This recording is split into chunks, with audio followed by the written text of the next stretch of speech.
talk to your sister. You shouldn't fight with her. It takes two to tango. You hear it that way. So our first book is, that title is so much better. 1+1 = 1, because we do have to work together and dance together and live together.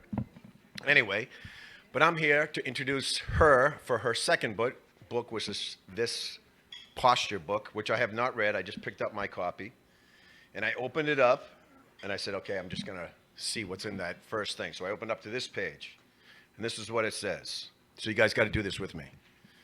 It says expand, take up space, put your hands on your hips, if you can do that while you're sitting. Put your hand on your hips, expand again, breathe into your back, expand, yell if you need to, roar, let it all out. And I'd like to introduce Gabriela Condrea. All right. I know I got so much taller. I used to teach gymnastics, and that's what I would tell the kids when they climbed on a little ladder or up on the bars. Oh my goodness, look how tall you are. Thank you all for being here. Thanks so much to Billy for that awesome introduction. Oh my goodness, that was... I just wanted to say a few words about the book and a couple of thank yous. Yeah, thank you, Sean. Thank you all for being here this evening. It means so much to me. Thank you to the teachers who have inspired me. You'll see them, referenced throughout the book, and it's become so ingrained I couldn't remember. It's become my own, but I try to reference the teachers when I can, when I remember. Thank you to my tango students, our tango happy hour crew, our tango stride crew. Thank you guys for being here. Thank you for giving me a reason to keep exploring posture, just sit up tall, and balance. And thank you to my grandparents for their love of movement, my mom's parents, and my grandfather on my father's side for his love of the written word. Special thanks to my editors, my mom, Lydia, she's over there, wave. She's shy. And Terry Benioff, who couldn't be here, but I know she's here in spirit and from a distance.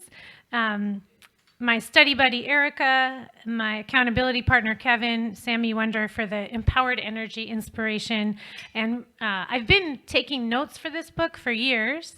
And of course, it's related to the work I've been doing since 2010. But I really decided to write it in August. So it's been kind of a quick turnaround.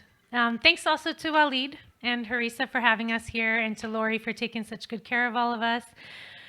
And last but not least, to my little sister, Katie, over there, and Malcolm, who's also helping out and took on the book sales today. Hallelujah. Thank you all for being here to celebrate the release of the Little Posture book. So a couple words about the book. There's no exact correct way to stand, since all of our bodies are different and unique. There's also, it's not something that you want to hold.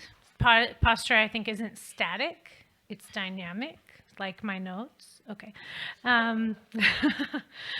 So the concepts in the book are broad enough that I think, I've found them to be useful for people with a lot of different ability levels and tango skills throughout my years teaching tango. And they're good little reminders. So basically you're getting a whole little book of cues and reminders that I give my students in our classes, and that I notice for my own posture work. And actually this is something that somebody said about my first book, which is about connection. I like to think of this one as connection to yourself, your posture, right? But he was, a friend of mine was, upset, and he was like, you write about connection, but connection, this and that. And I'm like, well, I can write about connection, or in this case, I can write about posture because I work on it. It's not like I feel like I have perfect posture, so then I can tell everybody else what to do. The idea here is to share the things that work for me and my students, and hope that they're useful for other people as well. Okay, so a few concepts that I just pulled out from the book. I love that Billy pulled out the expanding one, and thank you all for joining in, doing it. Here's one that I feel like I'm not necessarily doing right now myself. You know what? I can probably grab the mic. There we go. Okay, another another reminder to myself and anybody else who might find it useful. You can always change your surroundings, right? If the circumstances aren't good for your posture, you can change the circumstances. So one that I like to think of is stacking. So if you can imagine, there are things, for me, what comes up is like the game Jenga, the Tower of Blocks, and how they stand up all on their own when they're stacked in a way that works for the balance of the blocks. It doesn't take a lot of effort. In fact, the challenge is to not move them out of that alignment, right, when you're playing the game Jenga or the whole tower crumbles. Also, if you think of like the rock statues, like one rock stacked on top of another, and they just magically stand there. So if we can stack our body in a way that our bones stack one on top of the other, then our posture doesn't have to be so effortful. So for me, I like to think of, like shoulders over my hips, head over my shoulders, or head over heart. Lots of different ways to think about that, and that's definitely throughout the book. One more idea with stacking. So you can think of stacking yourself, and then also think, what would I see if I looked at myself from the side? Would I see my head stacked over my heart, over my pelvis, for example? And since many of you are sitting, we can talk a little about sitting. So you probably heard about your sit bones. They're kind of this pointy, you can feel them. I don't know if you want to do that now, but you could put your hands under your bum and feel your sit bones. And I was taking an anatomy class, actually, so this was inspired by the anatomy teacher, and she said, when people talk about sitting on their sit bones, they can actually end up kind of far back on their pelvis, but there's a triangle. There's a triangle in your pelvis, and I'm like, there's a triangle? I want to find the triangle.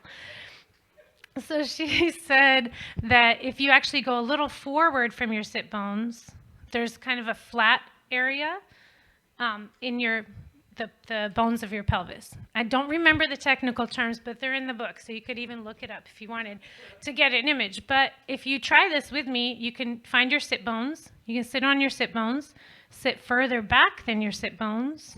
You might notice you kind of start rounding. Or you can go just a little forward of your sit bones. And again, I think it's dynamic. So when you're sitting, one of these days, maybe you'll find yourself sitting, or like you are today, and you might be like, oh, wait, where are my sit bones? You can adjust in your seat and just go a little forward of your sit bones, a little back of your sit bones. What I notice when I go just slightly forward is that it becomes easier to sit up. And that brings me to, I think that's what's next, the bowl. So imagine that you have your ribs. I got two more for you, and then we'll get back to partying and cake. But imagine that your ribs, or your rib cage, is like a bowl. It's actually this way, but let's imagine it's facing up. So, and this actually was inspired by a tango teacher named Alicia Pons.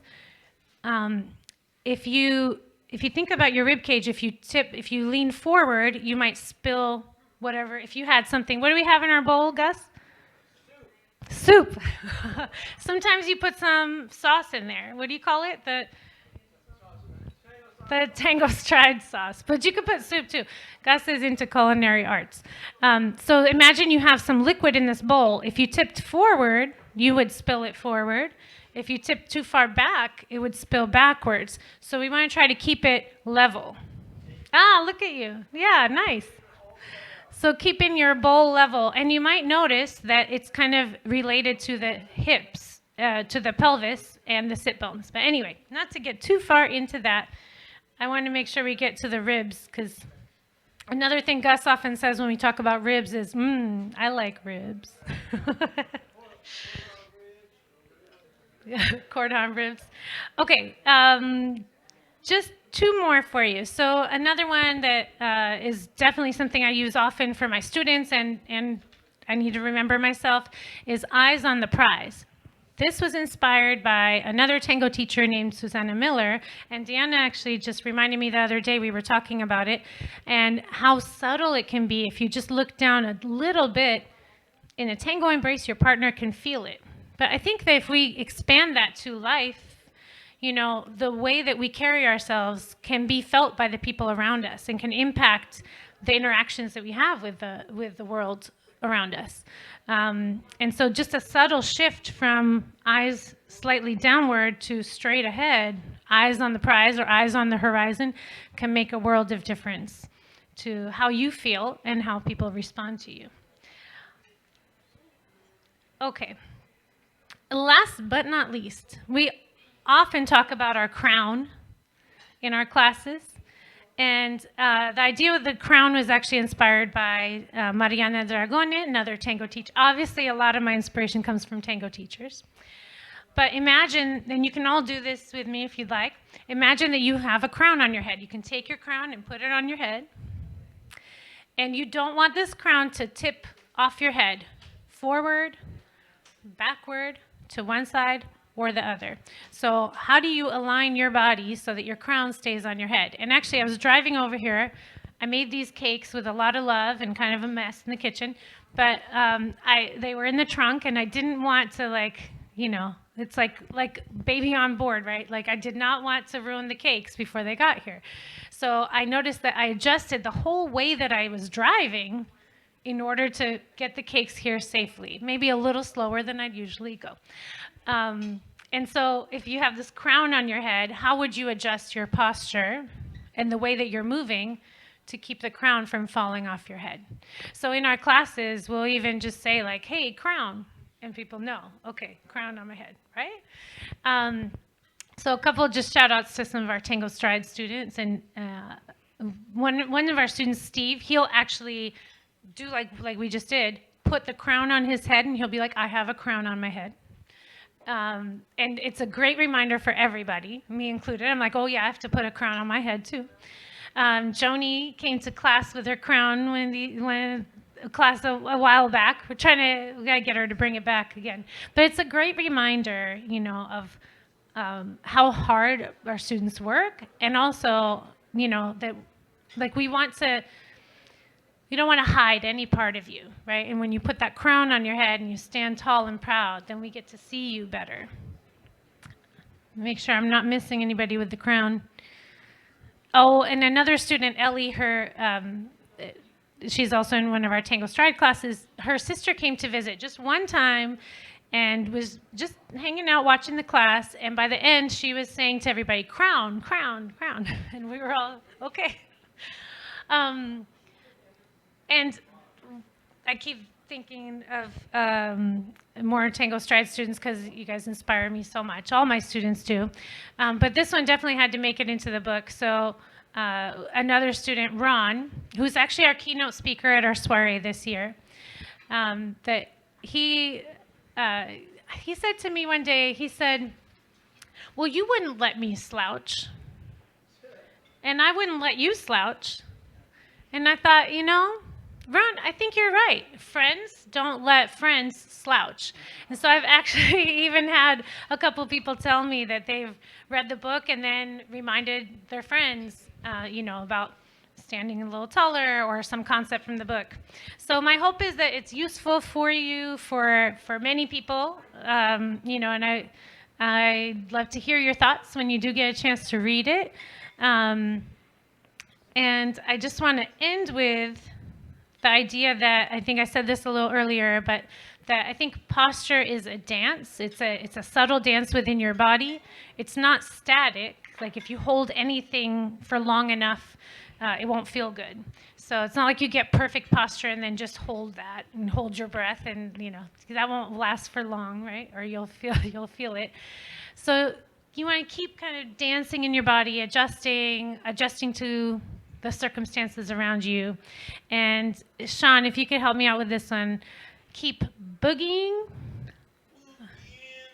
on down the road.